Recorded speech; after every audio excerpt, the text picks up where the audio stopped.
A very March Madness podcast for you right now on Monday. And I'm not talking about college basketball. I'm talking about Lamar Jackson requesting a trade. This just happened. And Jamie's actually in Phoenix right now at the owners meeting. So he's trying to talk. The coaches are out there too. He says he's trying to talk to Jim Harbaugh and it's not working. Or John Harbaugh, whichever one it is.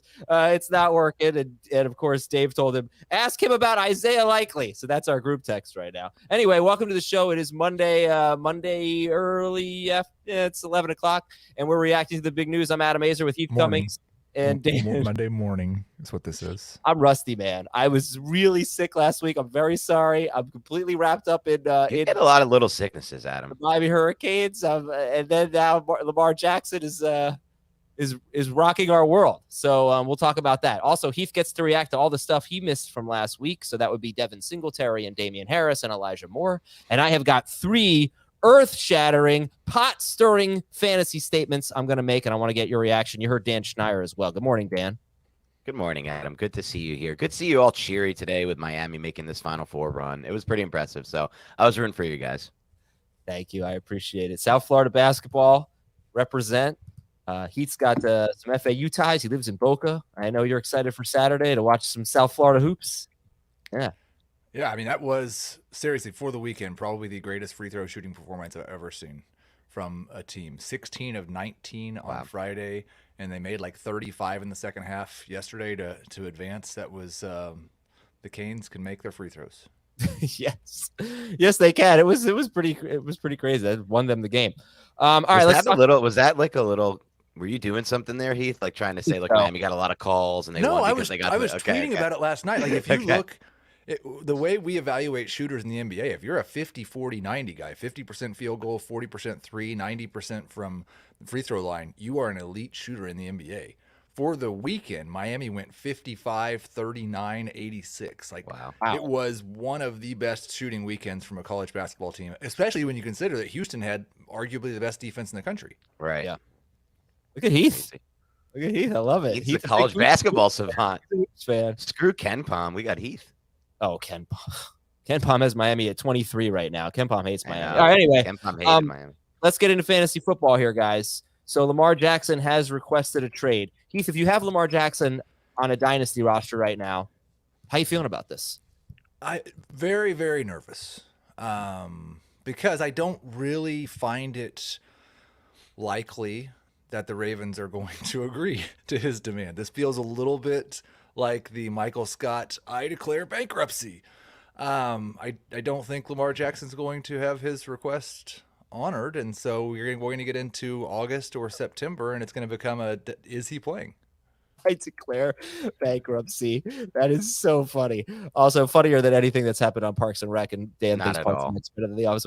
But considerably better show. No, I've tried. Yeah, I've watched season 1 3 times. I never made it past season 1, but you have to go past season 1. That's the Mark Brandanowitz season. You have to start in season 2. Everyone knows that with Park. Dan, same question to you. You have Lamar Jackson on a dynasty team. How are you reacting to this news? I think I'm with Heath. This is not good news. The Ravens have no interest in honoring this trade. He comes out and he says, I want to get traded, but that doesn't really move the needle at all for Baltimore. I don't see how that impacts their side of it. So we're going to see what Heath said, I think. We're going to see this drag into August.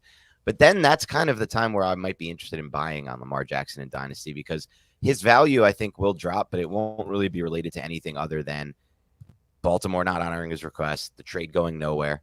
Because eventually he has to play the season. I don't see him sitting out the season like Le'Veon Bell did or anything like that. So Lamar Jackson was removing. You think he might, Heath?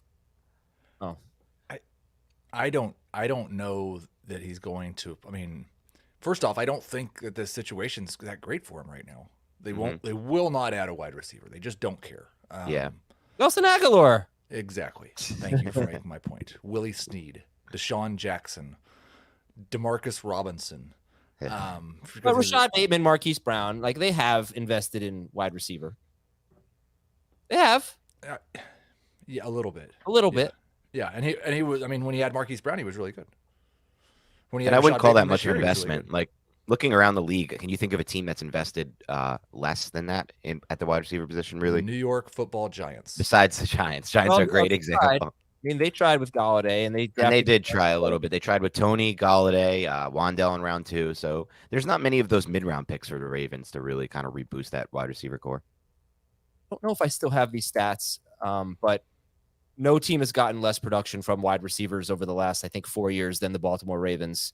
That's, a lot of things go into that. They don't throw the ball that much. Right. But yeah, they obviously, I don't know. What I was gonna say was that he was the number 5 quarterback per game. If you take out week 13 when he barely played, those kill his averages, but he was the number 5 quarterback in both 4-point and 6-point per passing touchdown leagues. It has been the last 2 years kind of inconsistent production, some huge weeks, and then a number of weeks where fantasy managers, are frustrated with Lamar Jackson.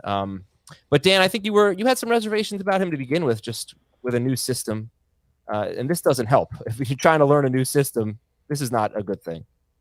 Exactly. That's a big concern for this immediate fantasy season. For Dynasty, I feel like there might be a little bit of a buy low-ish window, but redraft is not. I'm not going to be drafting much of Lamar Jackson this year anyway, because of what you just mentioned. I don't like his weapons. I don't like the new system. It could help him, but I'm not sold on that. And now you add in potential missed time during training camp when you're trying to learn that system and get on the same page as your receivers. It's not a good recipe. At the same time, there's a lot of teams who came out immediately and said, we're not interested in talking to Lamar Jackson. They could have just been lying. Teams do that all the time. They should have been lying if they're trying to win football games. And so maybe he will get traded, and maybe things will look a lot better. He's number 6 for me in both redraft and dynasty right now. If this causes him to fall and he's falling into that QB 8 to 10 range, then I'm going to draft a ton of him, because nobody you're going to get there has his upside. I have a question for you then, Heath. Where do you view if the trade happens and it's to Washington, that's where I was almost going to call them their former team name. So the Commanders, I always mess that one up. So if it's to the Commanders, where do you put him after that for redraft? Because if they can get that team sold within if that timeline moves up, and I'm hearing it's starting to move up and heat up, that's when I think it's possible to make a move for Lamar Jackson, because you have to give him that massive contract. Where does he move then for you? Probably 4. I don't think he's going to go ahead of Hurts, Mahomes, or Allen. But there's nobody, if everything's okay for Lamar Jackson, there's nobody else that I would want to rank ahead of him. I think at that point he has the best receiver core by far. He's out of his career. Correct. Easily, right? Yeah. By far. Where did you say, Dan? Washington. The Commanders. Yeah. Atlanta's another one that would be fantastic. Okay, guys. Great. All right, listen, I don't know that there's much else to talk about here. We'll keep reacting as we get more news. We'll see what happens. But Lamar Jackson has requested a trade. I just know if I had Mark Andrews in Dynasty, I would probably be looking to sell just a little bit low on him, especially if I was a rebuilding team and I only had 2 good players and they were both tight ends. I also have Justin. That team also has Justin Fields. I don't know if he's considered a good player in Dynasty anymore to most people, but to me, I would consider him potentially a good player. Definitely a good player. I apologize. I guess we can even consider DJ Moore a good player. I don't know. Would you rather Mark Andrews have Lamar Jackson? We know what the 2 of them can do together, or a more conventional quarterback that's going to throw the ball more? Say that again. I'm sorry. Mark Andrews. Would you rather the Ravens keep Lamar Jackson or move on for Mark Andrews' fantasy sake? It's Lamar for sure for me. They have developed a rapport. Their timing is great. And they have pass production, so we know it's already there with them. Anything else is just a guessing game. And your mystery box quarterback here, like 90% of the good quarterbacks have been ruled out. So it's like the chances you're getting someone who even throws as well as Lamar Jackson without the rushing are not that great. Well, you could trade Lamar Jackson for one of the first picks in the draft to a quarterback needy team, and then get in that pool. Could do that. I would much rather have Lamar Jackson than any quarterback in this draft for Mark Andrews. Completely agree. All right. Well, I'd much rather win an award. You know what? Would I rather the Hurricanes win the national championship, or would I rather us win the sports podcast award? I want us to win the award, but we've won awards before. We have. I was trying to do some clever read for this. And I don't have anything. So anyway, vote for us for the 2023 Podcast Awards in the fantasy and sports betting category. We have a link in the episode description. We have a link on YouTube. I'm looking at a link right now. If you're watching, youtube.com/fantasyfootballtoday. Go ahead and click that. I mean, you can't click it on the screen. You have to click it in the chat. And anyway, I think, Schaefer, you might have to put it in a separate, I don't know, that link. I don't know if it's clickable. Anyway, we'll work on that. But please click the link wherever you see it and vote for us in the fantasy and sports betting category. Fantasy and sports betting. And we'd appreciate it. It takes about a minute, if that, to sign up and make the account. And yeah, make it happen. Thank you so much.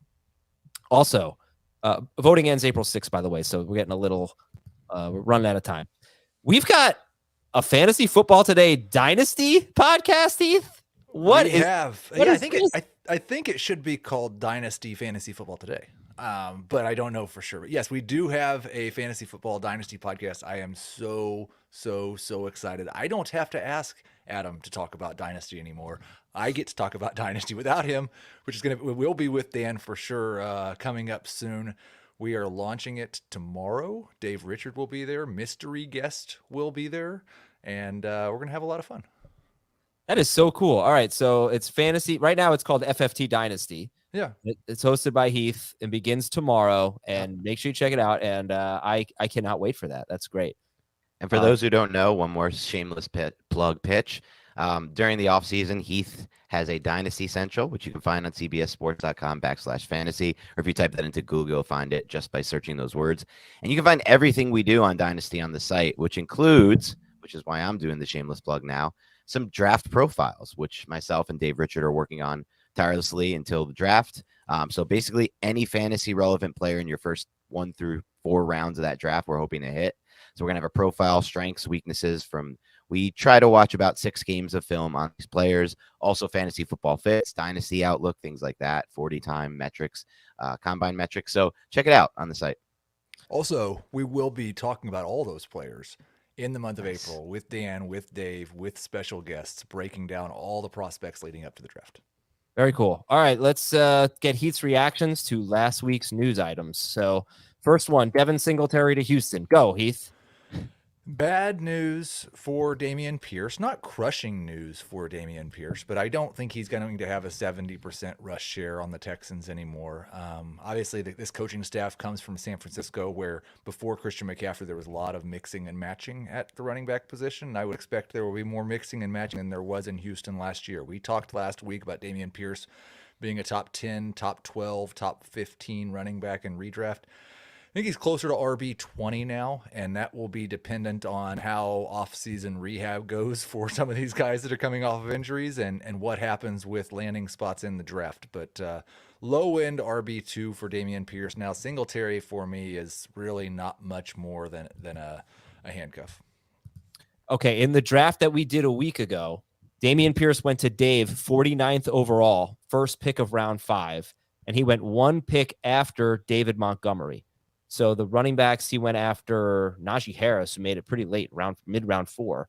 Then Dalvin Cook, David Montgomery, and then into round 5, Damien Pierce, just ahead of Miles Sanders. So I guess those are all pretty relevant. Montgomery, Pierce, Miles Sanders, that's how it went. What do you guys think about that order? I would take Pierce. Go ahead. Yeah, go ahead, Steve.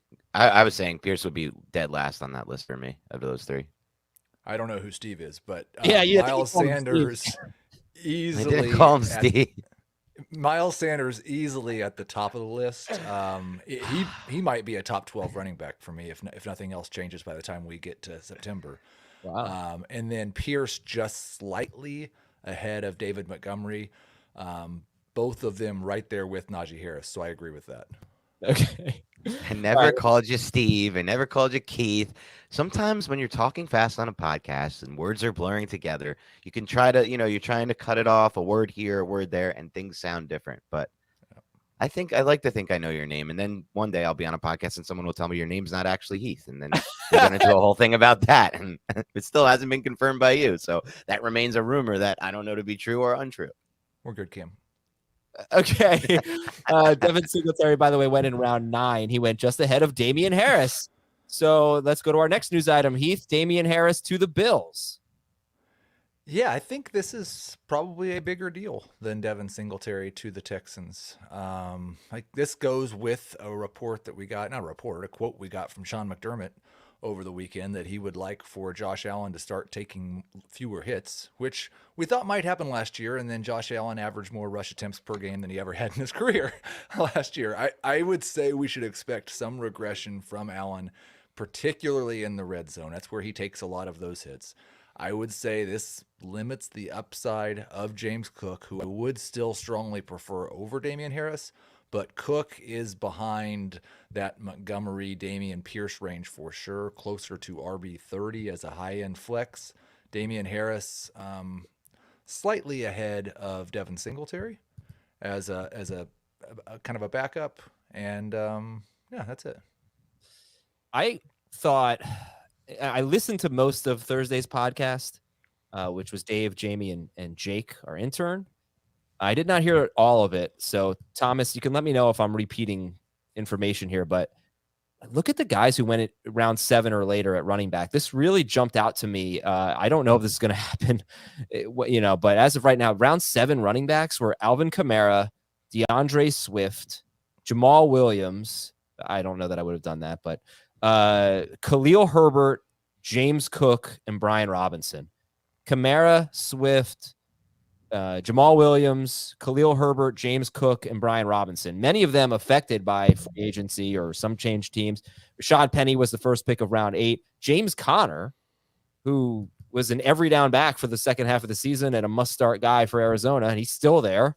He was next in round 8. I basically was very impressed by the running backs available in round 7 and 8. And also we had Samaje Perine and Jeff Wilson go in round 8. And that was just before Devin Singletary and Damien Harris. That's not super exciting, those guys.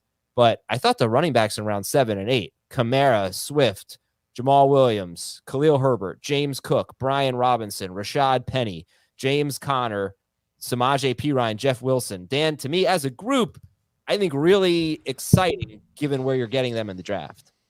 Yeah, it's deep into the draft. That's basically that's the range, and I like to start taking my swings at running back again. If I'm building my team out the way I want to, I have one big running back, the hero running back, and then I'm taking a lot of swings in that range, and it feels like a good group where I can get upside too. I like the upside with several players you name there. I mean, Swift is still a very talented back. Herbert is still a very talented back. I know the situations are a bit murkier. I feel very good about James Cook. I agree with Heath if we're going to lose more of that red zone role. But even before Harris got there, we lost a lot of the red zone possibilities with Josh Allen just running in that range anyway. I feel like James Cook still has value. So there are definitely a lot of names I like there. And obviously Rashad Penny, I mean, look, that could be the biggest upside of all those players if he stays healthy.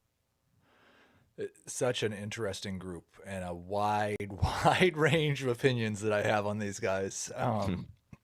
Some of them I don't really want to take in round 7 or 8, and some of whom I think should probably go in round 4 or 5. So I think Swift is an excellent value there. Obviously, if Kamara plays, he's going to be. But if Kamara plays, then Jamal Williams probably shouldn't be taken that early. Right. So that's kind of a mixed bag. I'm pretty close to out on Khalil Herbert, I think, unless it's round 7 or 8, just because I think we may be underrating Deontay Foreman. Yeah.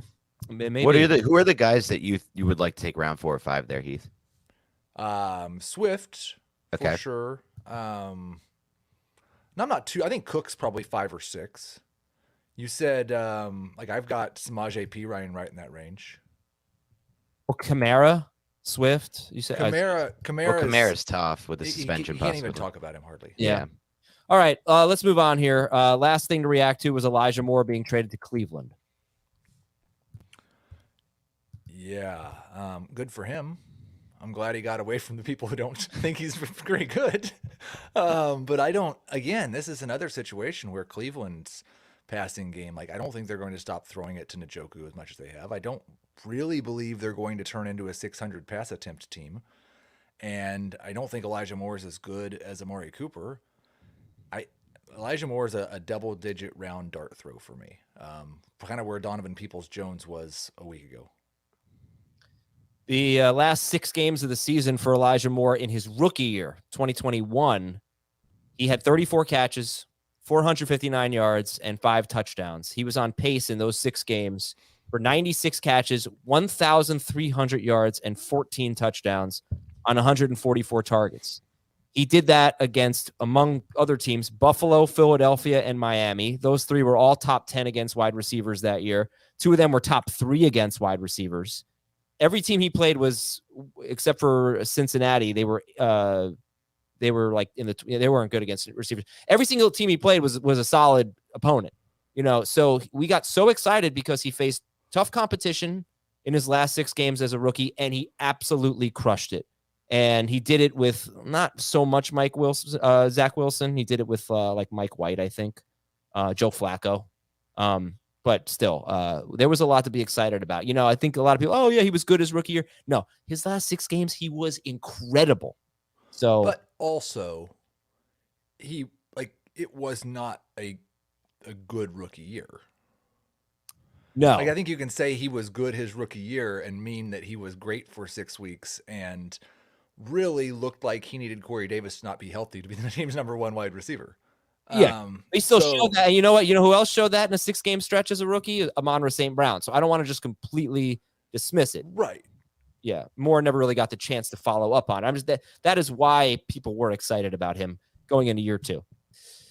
All right, that was discussed at length on Thursday's show, so we will leave it at that. We're going to take a break. When we come back, we got some pretty boring news and notes like Marquez Callaway and DJ Chark. Way to sell it, Adam. Jamison Crowder. And then we're going to get into it. We're going to stir the pot with some fun stuff. I'm going to read your emails at fantasyfootball@cbsi.com. All right, welcome back, everybody. Dan Schneier is here, and Steve Cummings is here. And do you guys have any Final Four teams left in any brackets? I have one bracket where UConn's winning it all in that bracket. So if UConn wins, I've done the scenario generator. I'll only finish in 3rd place, which is a little disappointing, but I'll take it. It's a bigger pool. And then I have something called Calcutta. Have you heard of Calcutta, Adam? No, I've heard of the. I've heard of Calcutta, but not as it goes for the NCAA tournament. For golf tournaments, I've heard of it. So, tell me. Yeah, sure. So it's a cool setup. I'll tell it real quick. You have 64 teams. You can bid on any of them, and you bid real money. And then the prize pool is you get a percentage of the total pot, whatever it is. There's no budget. There's no cap for each win you have. One of the teams that our group chose was San Diego State, the Aztecs. We had a few others that lost, Texas included. But now we're riding Aztecs, and we've made our money back at this point. So we're at almost break even for what we invested. So every other win becomes a huge profit for us. So Aztecs, rooting for the Aztecs. Well, everyone can root for Miami because I did take Miami in a charity bracket. And I am almost positive that if Miami wins, I will win the charity bracket. And Heath told me there's a pretty big prize there. So I don't know if that's true or not. Yeah, I don't know. If it's not true, then we'll just say Steve said it. All right, let's go through some news items here. Sean Payton said that the Broncos are not trading Cortland Sutton or Jerry Jeudy. Meanwhile, Russell Wilson had arthroscopic knee surgery during the offseason, so that's not a big deal, I don't think. But the fact that he said that, yeah, people, I get it. I read it. I hear all the stories. We're getting calls. We're not trading Cortland Sutton or Jerry Jeudy. Heath, do you buy that? No, not entirely. I don't necessarily buy that they're definitely going to trade one of them either.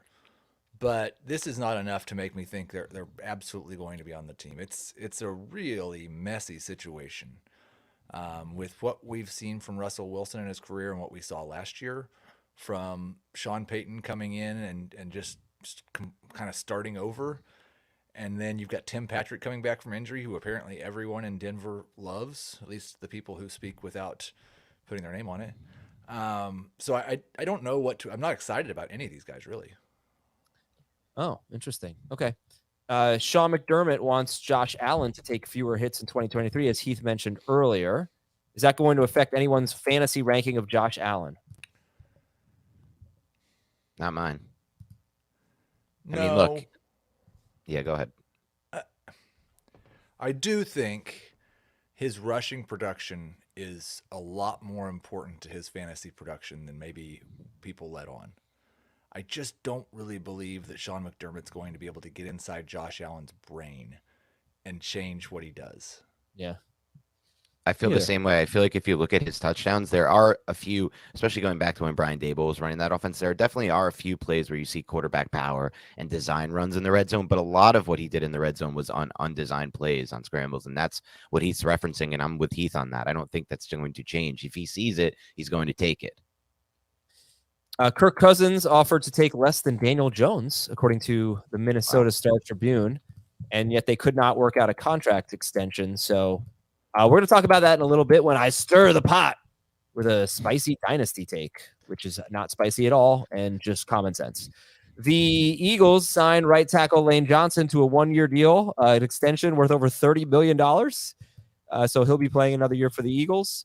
The Jets re-signed running back Ty Johnson. Ezekiel Elliott, according to Adam Schefter, Zeke has narrowed his choices down to the Jets, the Bengals, and the Eagles.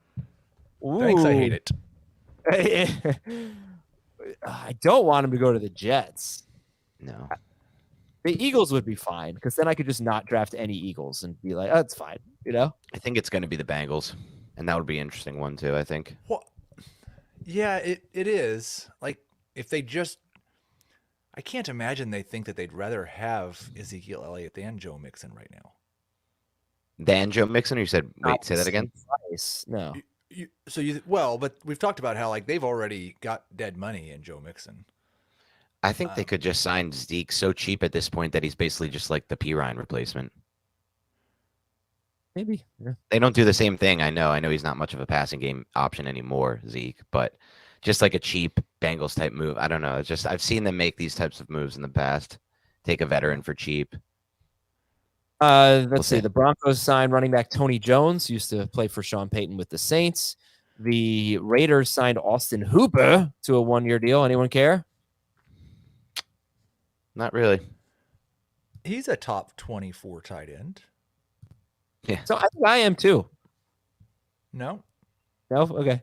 And then here are these boring wide receiver signings. The Giants need more slot receivers, apparently. They signed Jamison Crowder. The Panthers signed DJ Chark. The Broncos signed Marquez Callaway. The Ravens signed Nelson Aguilar. And the Browns signed Marquise Goodwin. None of these matter, right? Fantasy? No. Crowder has a chance to matter. He probably won't, but he has a chance to matter. If Richie James could become fantasy relevant in that style of offense, I think there are ways that could break where Crowder does become fantasy relevant at some point. Like, do these guys have a type or what? Yeah, the Giant. Can you give me a small slot wide receiver who is very likely to miss games with injury this year? I would like that guy on my team. That's essentially correct. There's no guaranteeing Jamison Crowder is going to be on the team. They need to go draft a wide receiver. Yeah. They've got 6 guys that might play 6 games. Mm. Yeah. Other than the teams that we know need quarterbacks, the Giants drafting a wide receiver in the first round is going to be one of the more popular mock draft assignments. Everyone's going to mock them with a wide receiver. And yet I don't think it's going to happen. I'm going to mock them if they don't take a wide receiver. I think you're going to be mocking them regardless, Heath. But yes, you will be mocking them in that case as well. All right, I'm going to stir the pot here and give you guys some statements, and you can react to it. Didn't really know what to call this segment, so I'm not sure if I'm going to be stirring any pots. All right, first one. I don't know how much longer I have to give this disclaimer. This is not an endorsement of Deshaun Watson, the person. It's an endorsement of Deshaun Watson, the player. First, stirring the pot comment. Deshaun Watson is the steal of fantasy drafts. Would you like to react, or would you like me to explain?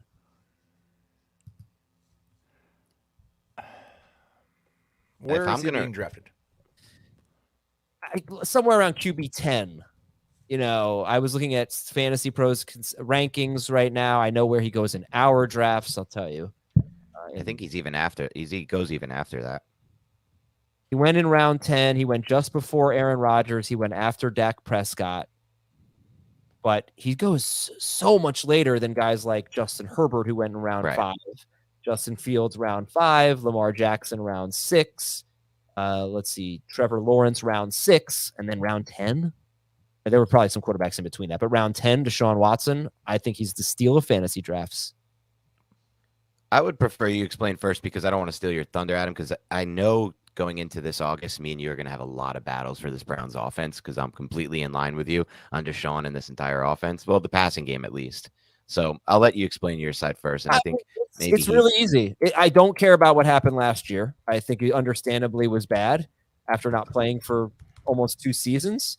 And before that, he was QB6, and QB6 per game, 3 straight seasons on a run-heavy offense. 2 of those years were with DeAndre Hopkins. 1 of those years was without DeAndre Hopkins, and he threw for almost 5,000 yards. He's going to run for about 500 yards. You know, he was on pace for that again last year. I just think he's being penalized for playing really poorly last season. I don't think that's Deshaun Watson. I think he's probably still just as good as he was in his prime, which is one of the best quarterbacks in football and one of the best quarterbacks in fantasy. The end. Yeah, I think when you said he was what, QB6 or whatever, In 6 point, yeah. those were seasons without Jalen Hurts and Joe Burrow and Justin Herbert. I think you have to account for at least a little bit of risk that he doesn't just bounce back to what he was now 3 years ago. So I don't think it would be prudent to rank him exactly or draft him exactly where he was finishing in the past.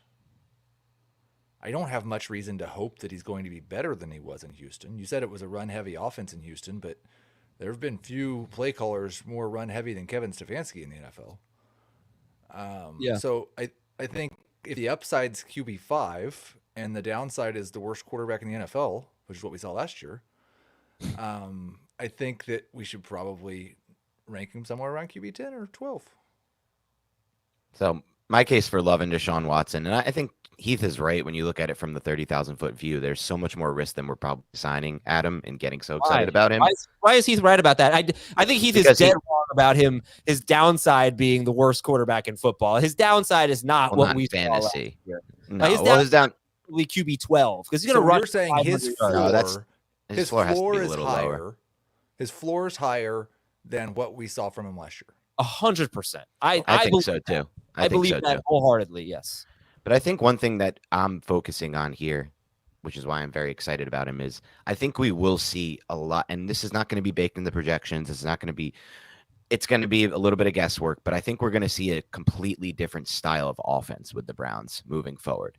Despite what Kevin Stefanski's tendencies have been, despite what really he is at his core.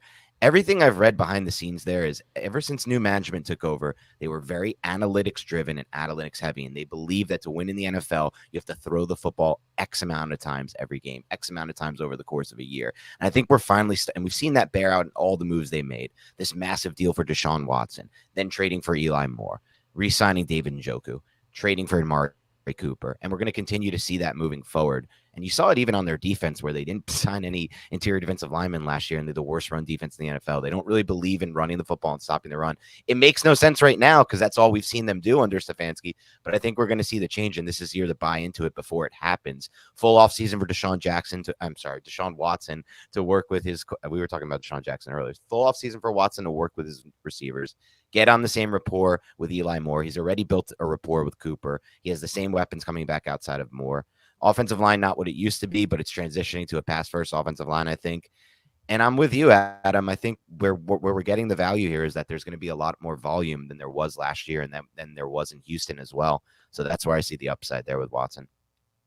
Yeah. Only thing I disagree with you, Dan, is they did sign Dalvin Tomlinson to stop the run. Right. Yeah, they did this offseason sign Tomlinson. That's correct. But I agree. I think they're going to be more pass-heavy. They actually, last year, they ran a lot more plays than they had in previous seasons. They ranked 7th in plays, and they still were 5th in rush attempts, but they were somewhere around 20th, I think, in pass attempts, which is fine. You just don't want them to be 28th. Well, yeah. The question is, can you count on I believe it was a 62 play spike from the year before? Like the year before, they were a slow offense in terms of the number of offensive plays they ran. The only reason they were 20th and not 28th in terms of pass attempts last year, not the only reason, but one of the major reasons, was that they ran 1,116 plays, 53 more plays than anybody else. They still threw the ball on less than half of those offensive plays. Right, but Dan and I think they will be more pass heavy. That's the thing. It's all projection based. It's hard to, because if you're going to look back and you can, because Stefanski is still there, you're not going to get good numbers for projections on Watson or this entire pass offense. I just think we could see a completely different outlook on how they, approach offense at this point. Yeah, I think that's possible. I do expect them to throw more. I have a hard time going from, I think the highest 17 game pace was last year for Stefanski at 540 pass attempts. And so I could maybe get to 560, 570. Well, maybe it's just a completely different offense though. Those are the things that I often miss. In Watson's last season in Houston, he led the NFL in passing yards, over 4,900 yards, I believe, or around there. They were 31st in plays. No, they were 32nd. They ran the fewest plays in football. They were 23rd in pass attempts. Wow. But they threw more passes. Deshaun Watson threw more passes in 16 games that season than any Kevin Stefanski offense has ever thrown in a season. Oh, really? 544 pass attempts in that 16 game season last year. I believe the Browns threw 540 last year, and that was Stefanski's high. To be fair on that, though, Stefanski hasn't had a quarterback with the caliber as a thrower of Watson at any point in his career as a coach. Really. Right. Yeah. No, I think he throws more. Do you think Deshaun Watson could be as good of a player with Cleveland as he was with Houston? If I had a concern about that, it would be that Amari Cooper's going to be 29 years old. I think Will Fuller was a terrific player. So the year he didn't have Watson, you had Fuller and Cooks. Does he have the weaponry, I guess, to be as good of a quarterback as he was with the with the Texans, now with the Browns in 2023? I think so. I don't think Amari Cooper showed any signs of dropping off last year. I know he's 29, which is not entirely old. And I had Eli Moore as a top 20 overall prospect in the 21 class. I know it's been rocky for him with the Jets, but I think it's mostly just bad quarterback play and not enough balls going in his direction. If we're expecting to see a different style of offense in Cleveland, pass first, pass heavy, I think he could become a big feature too. He's another player who I'm going to be drafting a lot of for sure. So he had 27-year-old Brandon Cooks. I think that's a fair comparison to 29-year-old Amari Cooper. Yeah. We also had Will Fuller. Right. Eli Moore. Big drop off there, you think, Adam? I don't know if I see it. Look, I don't know. I mean, maybe Fuller's not that good, and Deshaun Watson is just what made him good. I don't know. But Will Fuller had There might have been something else that helped Will Fuller's career. Yeah. All right. Let's go to our next one. Stirring the pot, number 2. Probably a better way to say that. I gotta be careful with when I say number 2. The second stirring the pot, especially with me sitting here on the podcast. Oh yeah, stirring the pot, brought to you by Dan's Studio. Ja'Marr Chase should so clearly be the number 1 pick in dynasty drafts that it makes me absolutely sick when he isn't picked first. Oh no, Heath left. We lost Heath. We got him back. I didn't know I left. You got so heated from your stirring the pot comment about Ja'Marr Chase as well, the 1-1. I did just go to Heath's dynasty page, and Heath has Justin Jefferson number 1. But Ja'Marr Chase in dynasty should definitely be the number 1 overall pick because he is tied to Joe Burrow. I mean, he's going to be with Joe Burrow. I can't guarantee that, but I think he'll be with Joe Burrow for a while. Whereas Kirk Cousins, it seems like there's a good chance this is his last year in Minnesota. Plus, like, he's Ja'Marr Chase. He's younger than Justin Jefferson. He might be better than Justin Jefferson. This is a no-brainer, Heath. I think the funny thing is your stirring the pot hot takes are actually better than your normal takes. Now, what's wrong with this one is the idea that there should be no debate. I don't think when you have Justin Jefferson entering his age 24 season and what he has done the last couple of years that you can say he's not in the conversation to be the number 1 overall pick in Dynasty. That's absurd. To say that you prefer Ja'Marr Chase over Justin Jefferson, I don't have any problem with that at all. I do a thing on my trade chart where I put the value of the players, and I always make the top player for the purposes of the trade chart worth 50 points, and then everything else is dependent upon that. I have Justin Jefferson worth 50 points. I have Ja'Marr Chase worth 49.5. The third most valuable player in the trade chart is CeeDee Lamb, who is at 39.8. Okay. There might be 2 tiers between Jefferson and Chase and everybody else in terms of dynasty value. If you're in a startup, you should overpay to get one of those first 2 picks. Those are the clear top two guys. We saw in bits and pieces last year, Chase show the ability to earn targets like Jefferson does. But a lot of that happened during these mystery T. Higgins games that don't get counted in the Azer stats. And so they absolutely get counted. I'm all about those. So you count them for Jamar Chase, but you don't count them against T. Higgins. I count them. No, I count them in both respects. I count them against Jamar Chase. Okay. T. Higgins, let's see. In those 3 games where T. Higgins mysteriously left, Jamar Chase had 16 targets, 12 targets, and 15 targets. In his other 8 games, he had 80 targets. So only 10 targets per game because Jamar Chase missed some time. He played 11 games. So he played 8 games without T. Higgins leaving early, like very early, and he averaged 10 targets a game. The other problem I have, and Dan kind of made a veiled reference to the cheap Bengals. They've got a great setup right now. I kind of find it hard to believe that we're not going to have some drama in either the Joe Burrow negotiations or the Jamar Chase negotiations. I'm not as confident that you are that these two are going to live happily ever after in Cincinnati. I think things have changed a bit. The Bengals have that reputation, and it's fair. They let a lot of their great offensive linemen walk throughout the years, Kevin Zeitler, Andrew Whitworth, other players. But things have changed a bit on that front. I think as the owner's getting a little bit older, and he realizes he's now in that window with Burrow. They spent a good amount of free agency the past couple off seasons, especially this offseason, the last one, to really rebuild big pieces on that offensive line. So I think that's going to change a little bit, Heath, as far as now that they have Burrow. To counter this argument, I would say this, Adam. In Dynasty, I was big on what you were doing for a while in my previous leagues. I was trying to get the receivers who are tied to the quarterbacks who I think are going to be great players for fantasy. In past Dynasty leagues, I drafted Tyreek Hill. I drafted Devontae Adams with a lot of my budget in salary cap auctions. And then right away, almost within a year or two, they were traded to different teams. And yet they still remained incredible fantasy options, both Hill and Devontae Adams last year. So I think you can really bet on the talent more so than what quarterback they're playing with. And so if you really feel like Justin Jefferson, based on his profile, has more upside as a receiver and a fantasy option, I still think it's fair to rank him above Chase, despite him having the uncertain quarterback situation, because the talent will win out. And I know, look, Tua was playing pretty well, and Carr, I guess, was playing pretty well, but those guys aren't crazy good quarterbacks. So if Justin Jefferson has to have a new quarterback at some point, I'm not so sure it's going to kill his fantasy value.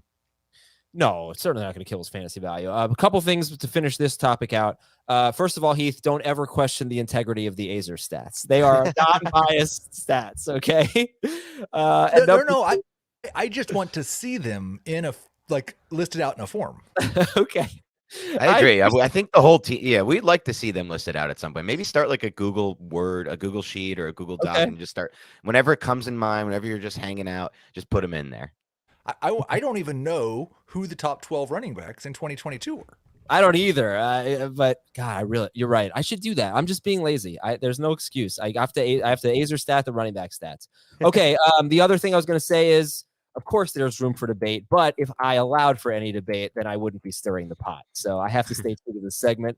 We'll take a break. I got one more for you. Talk about the Chiefs when we come back on Fantasy Football Today. Then I will tell you about an awesome podcast that I went on last week. I just want to tell you the topic. You're going to love it. And it's publishing, I think, pretty soon, right after the Masters. And then we'll read your emails, fantasyfootball@cbsi.com. We'll be right back after a quick break. All right, welcome back. And here's our last stirring the pot statement. I mean, think about the Chiefs offseason.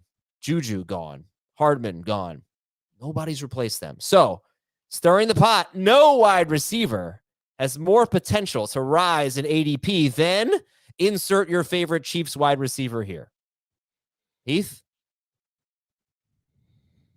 Oh, you're muted. You're muted, Heath. I feel like both Tony and Moore are being drafted ahead of where I am comfortable taking them already. And so that might be true, but what can Kadarius Toney do over the next, like you said, in ADP? So we're talking about the next 5 months. Uh-huh. What can he do to prove that he can be a full-time football player? What can he do to prove that he knows enough of the offense to stay on the field, or has hamstrings that will allow him to stay on the field? I don't know what could I guess we're just saying the Chiefs don't draft a wide receiver. I see no reason in the Chiefs' recent past to fear any wide receiver they draft. They've not done a great job of drafting wide receivers, and it's really, really hard, as Sky Moore and Kadarius Toney showed us last year, to get on the field and produce in your first year in Andy Reid's offense. So I think that you're just like, however early you're willing to take that lottery ticket chance and maybe be cheering for a Travis Kelce injury, because it might be the only way any of these guys are starting fantasy wide receivers. For me, I think Heath nailed it. The fact that, look, not only is that Andy Reid offense tough to pick up in year one, they've proven that coaching staff, they don't care. They're not going to play you in year one just to play you like a lot of coaches will do. Sky Moore did not play much last season, despite the fact that they had injuries at wide receiver and they didn't really get much production out of players like MVS, who I thought was one of the worst guys running that amount of routes in the NFL. So as far as which receiver can jump in ADP, Adam, for me, it's Sky Moore for sure. Like Heath said, there's no possible way that people are going to start thinking Kadarius Toney can stay on the field. So that won't really change much despite what you might see at a camp. But Sky Moore, wow, we could see some really good blurbs in training camp and different things that will get people excited about more, because people were really excited about him as a sleeper last year. So not much on that front. They can still, add to that excitement. So I think Moore will be the guy whose ADP goes crazy this offseason. And like Heath said, I don't know if I'm going to be buying in. I think I'd rather draft Sky Moore at his current cost than Toney. I would definitely rather draft Sky Moore. I have no interest in Kadarius Toney. So, well, yeah, I mean, I still hurt. Being a little, it's not even being hurt. He can't. You outlined the entire case. He can't get on the field because he doesn't know the playbook, and now that's happened for two teams, right? So well, no, I had no I was very skeptical when the trade happened. I had no expectation that he would learn the Chiefs playbook in half. But did Odell Beckham pick up the Rams playbook? Odell Beckham picked it up like that with the Rams when he got traded there 2 years ago. Yeah, I think it's a different. We're speculating about how much someone picked up the playbook, by the way. We don't by how many. No, it's not speculation. If he's not on the field for a full complement of snaps, if he's only in the field for a few snaps and they're all design touches like they were with the Giants, that means that he's not. No, that doesn't. No, it doesn't mean that at all. And then you have to say the same thing about Sky Moore. Why? Sky Moore didn't have design touches when he was on the field. He ran a more of a full route tree. I don't know. When Kadarius Toney was on the field, I also don't think to use him. I did not like the speculation that Kadarius Toney did not know the Giants playbook after a full offseason, so I kind of agree with you there, Adam. I don't think Sky Moore or Kadarius Toney knew enough of the offense to play last year, so I agree with you there as well. I think they both had the same problem. I don't know that it's more likely. The only reason I said I like Moore at his cost was because I think he's significantly cheaper. I view them very similarly. I can tell you without speculation that Kadarius Toney ran the wrong route in the second game of the Giants season, was benched for David Sills. So I don't really know why any coaching staff, we consider Brian Daboll a smart coach, do we not, Heath? So he's putting David Sills on the field. I'm certain he's a good offensive running coordinator. the wrong route. I'm reserving judgment on him. And yet he's putting David Sills, who's not an NFL caliber talent, on the field for 97% of the snaps. Okay, well, I think it was a poor choice, or maybe it's the guy who runs the wrong route, gets an offensive pass interference on the first left. Look, I gotta just say, when you say that someone doesn't know the playbook, I think it's a fairly serious allegation to throw at someone. It sort of implies a lot, and maybe you're not trying to, but it does. And that's fair. I'm not going to say that anyone doesn't know the playbook unless I know that they don't know the playbook. And I think you will get a better version of Kadarius Toney. As I said this, like, you go to a team like the Giants, which had been one of the worst, the Giants and the Jets were the worst teams in football for the last 5 years before this year. They got a new coach. I could understand a player being hesitant to buy in. You go to the Chiefs, you're buying in, right? You're going to buy in or you're going to be out. So I think Toney could rise a lot in drafts. And I will say, in terms of the injuries, it's just a philosophy thing. I don't know where I'm going to come out on that. I mean, he gets a lot of soft tissue injuries and it's concerning, but what did Christian McCaffrey, Miles Sanders, and Dalvin Cook have in common? They played 17 games last year. Would anybody have ever expected that from McCaffrey, Miles Sanders, and Dalvin Cook? So you just never know. All right, guys. Let me get to the email. Go ahead, Heath. Can I do my my breaking news, but maybe not news thing that I used to do because of tweets? We used to have music, Heath. We used to have breaking. Yeah. People used to call it breaking porn news. What? Yeah, breaking news. Yeah. What do we got? John Lynch says Brock Purdy, Trey Lance, and Sam Darnold will all compete for the 49ers starting QB job, but Purdy, when healthy, is the leader in the clubhouse. Ooh, sexy. Wow. All right, let's save that for tomorrow, boys and girls. Oh, it's not over. Okay, anyway. I don't think it's over. Ready for emails? Okay, but Dan, you have got to listen to the podcast I went on last week. It's going to air after the Masters. Okay. Pat Mayo hosted it. Sia Nejad is the mastermind, I think. He did the bracket, and he had me on to talk about one of the regions. It's a 64-team tournament of TV shows. Oh, it's great. Oh, it was so much fun, and Sia What'd you made break down? I broke down a region that had Shield? No, it was all sitcoms. Sorry, sitcoms. Okay. With animated in there as well. The region I had Modern Family as the 1 seed, So good. Fresh Prince as the 2, Simpsons as the 3, and I don't remember what the 4 was. I remember what the 5 was. Simpsons. So you had Simpsons coming out of that region. For So sure. I'm not going to spoil it because I had a lot of different criteria. The criteria I used were, 1, how much do I like the show? That's an obvious one. 2, cultural impact and influence. Number 3 was, would both me and my parents like the show? Because I didn't want to sit there and just do my favorites. I wanted to give credit to the shows that had mass appeal. That was a big deal for me. So, You have a question about that, Heath? yeah. Yes. I have a question of measuring mass appeal by going By you and your outside of parents. yourself to the people who raised you. Who raised you? I was thinking the same thing. I was thinking the same thing. How popular is this show inside the smallest bubble I can make around myself?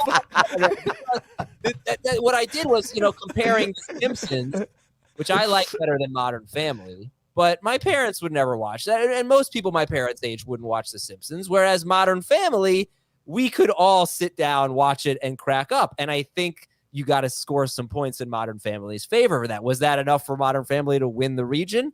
I don't know. You'll have to find out. I'll give you all info on that. It was a lot of fun. When it comes out, it was a really fun debate. And I think anyone who watches TV would really enjoy it. So I'm excited for it. All right, let me read some emails. fantasyfootball@cbsi.com. And I only picked emails that I thought both me and my parents would want to hear about on today's show. This is from, oh, God. I hate when I don't put the name of the emailer in there. And when I do it for the first emailer, that's even worse. So I don't know the name. It seems like such an easy problem to fix. Well, they don't put it in the email. So then I have to put it in myself. It's from Travis. Okay. Hey, Ray, Egon, Winston, and Peter. You know that one, Dan? Ray, what's the second one? Egon, Winston, and Peter. Are you kidding me? I think I do. Ray, Of course you Egon. do. New Girl. What? No, it's not. But I like that because the Winston call. And that New Girl is what I was thinking, too. That was literally all I thought. Please put these idiots in their place. This is insane. Well, I might be an idiot, but is it Ghostbusters? Of course it's Ghostbusters. I've never seen Ghostbusters. Of course, I've never seen that movie. Adam, I haven't seen any movies. I've never seen that movie. Egon? You couldn't get Egon? Like, what is this? You know what I saw, though? I didn't love Guns Ghostbusters. Like the original? Yeah. Ghostbusters 2 is better. Never seen it. No interest. Yeah, I mean, they were fine, but not that stand out for me. Ghostbusters is great. Rick Moranis is so funny in that. 12-team half PPR Dynasty League. I just traded A.J. Brown, Cortland Sutton, and pick 211. A.J. Brown, Cortland Sutton, and 211 for Jerry Jeudy, Javonte Williams, and 2.2. I don't like that at all. Yeah, it's a big difference. I mean, you gave up by far the best player in the deal, and I don't think you got back enough to make up for it. So I'm going to give you a D+. Especially if we're starting to see complications already from the Javonte Williams injury. It's not just a clean ACL, which, some athletes have, some have the MCL damage with it, PCL.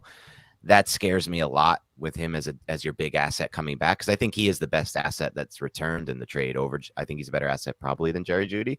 But Yeah, you're giving up AJ Brown in that too. You're not getting much more draft capital, 2-2 versus 211. So yeah, I don't like it.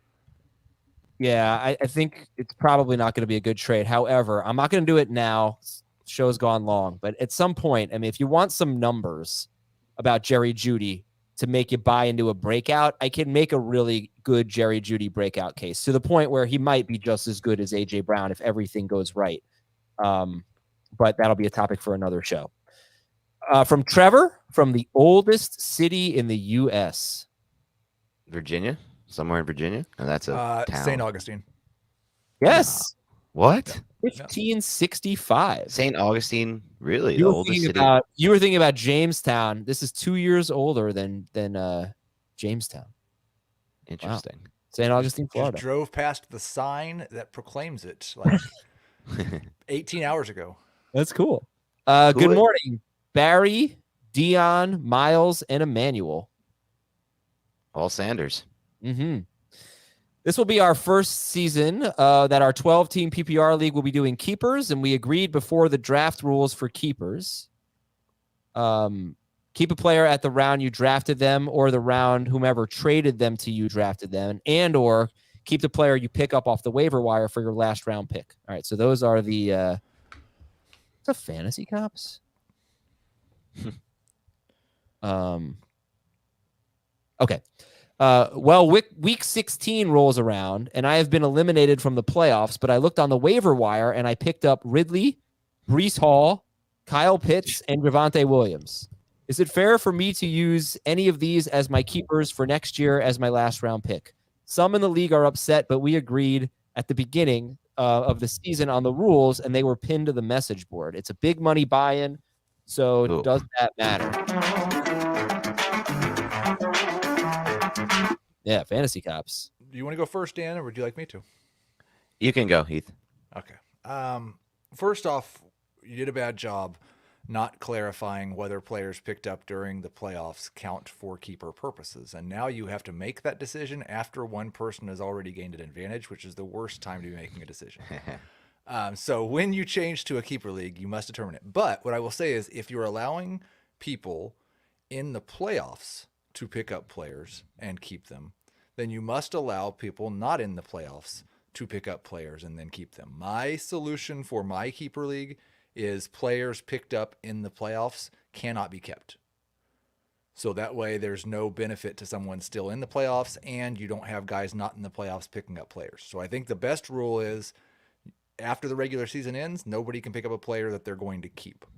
But if you did not have that rule in place and teams in the playoffs were allowed to pick players up and potentially keep them, then you should get to keep these players. Well, you can only keep one, I think.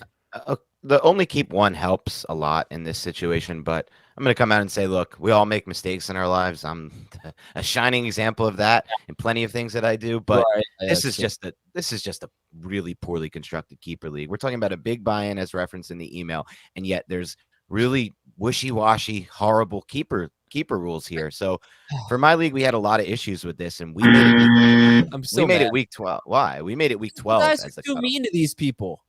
But I mean, you're talking about a big buy-in league. No, You're I letting didn't say people he's the commish. You're letting people just scoop off. First year. This is their first year doing keepers. I mean, they ran into a problem that But they you can do some research online to find good keeper rules. Like it's not impossible to find. State Even if Park, you by don't the have way. anything to work off of, you can find good keeper rules. Like you don't need to be letting people scoop off Breece Halls on the waiver wire in week 16 to ruin the next season. Like we have a week 12 rule in our league because we had a similar issue earlier in my big keeper league at home. And I think week 12 is actually a really good cutoff for keepers off the waiver wire. Yep. When you say you had an issue and you have a week 12 rule, did you have the issue first and then you instituted the week 12 rule? We did have the issue first. Oh, and then we instituted the week 12 rule. Right. This is what happens, you know? I get it. It's not easy to foresee every scenario. Not everyone covers fantasy football for a living. So what I don't think personally that you should be able to keep these guys for a last round pick. I think you should come up with some type of compromise. Can we make it an 8th round pick or something like that? Because, you know, you didn't do anything wrong, but it does really tilt the scales in your favor if you can keep Breece Hall for a last round pick. And obviously with all those guys on the waiver wire, people didn't realize that they could do that. So I think you should try to come up with some type of compromise. No. Which is Also, a made up Osprey thing. Tacos is right next to Old Coast Ales. I could just sit on that patio and go back from the tacos to the ales to the tacos to the ales. Love For your love Saturday? St. Augustine. Another thing we can throw out there is, which our league implemented, because this is important, I think it can help. You shouldn't allow people to pick up IR players as keepers. That's something we implemented. It's not, there's because people are going to have to drop these players to improve their roster for that year. And so Breece Hall, a player who has no chance to return for that season, shouldn't be allowed to be picked up as a keeper. Okay, but what's done is done. So Nick in Baltimore wants to know, after the Bears made the trade, getting DJ Moore, should the Bears take Bijan Robinson at 9? Whoa, this is going a bit beyond the fantasy football podcast. If you're asking about running back value in drafts, I don't think the Bears should take Bijan Robinson at pick 9. I think it would be one of the easiest ways to make it even harder for Justin Fields to realize his potential, personally. No, I don't think they should. I am open to the possibility that a contender should spend a first-round pick on Bijan Robinson because I think he's really, really good, and really, really good running backs could be the difference in that final thing that you need. So I'm not quite as anti-Bijan in the first round as a lot of people, but a team like the Bears should not be doing it. All right, one more question here from Luke, from a Texas town with lots of bears. Baylor. Boom. Nice. No, it's Well not done. right. That can't be right. It's got to be right. Yes, though. Yeah. What scenario could result in Jahmyr Gibbs being taken above Bijan Robinson in redraft? That's a good question. Ugh. Where can Bijan go where he's not going to be the number 1? Oh, not be the number 1? I don't even Dallas? want to think about this because it gives me such terrible flashbacks to Clyde Edwards-Helaire and Jonathan Taylor. Like, we did this almost exact thing, and I do not want to do it again, but it's not hard to come up with multiple scenarios. The Chiefs being one Cowboys of them. draft Bijan to play with Right. Pollard, Right. and Gibbs goes around earlier to the Chiefs. Right. Around later. No. Earlier. Yeah. Oh, okay. Well, Gibbs before Bijan in the draft? Nobody thought freaking Clyde Edwards-Helaire was going before Jonathan Taylor. Yeah, but that's true. But I think Bijan was a little bit different level prospect than Taylor, and Taylor was a good prospect. Why did People I think think Gibbs is a Bijan- better prospect than Clyde, isn't he? Gibbs is Clyde definitely was- a better prospect than I Clyde. think I had Clyde as RB6 in that class before. the Yeah, I Chiefs don't took know him what first round. happened with Clyde. The Chiefs kind of overrated him. Mahomes was watching his tape and texted them and said, "You guys should get this guy." Yeah, That's what happened. and then they never threw to him, so it didn't make any sense. All right, thanks everybody. Good show today. I gotta give a lot of credit to Dan Schneier. We started at 11 o'clock. I texted him at 10:50. I called him at 10:55, and I was like, "I forgot about you. Would you like to come on the show today?" He's like, "Okay, I won't do my hair. No problem." I And won't do my hair. It's already Yeah, looking better than yours with not. Look at your hair right now, It's Adam. the worst hair that you've ever had, so I hope it doesn't look better than mine. But, we'll talk to y'all on Wednesday with another edition of Fantasy Football Today.